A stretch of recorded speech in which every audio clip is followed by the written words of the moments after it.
Halo,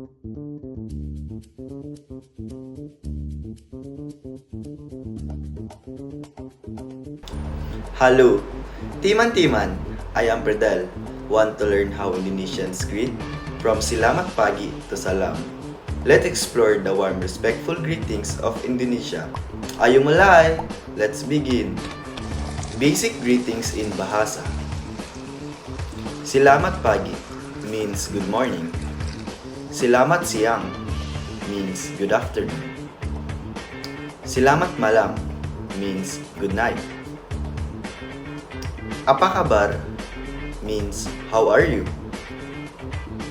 Sampai jumpa means goodbye.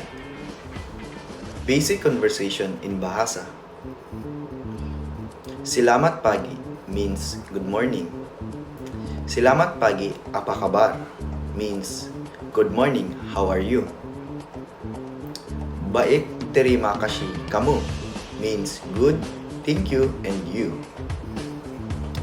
Baik hoga means I'm good too. So, whether it's selamat pagi or salam, now you know how to greet like an Indonesian.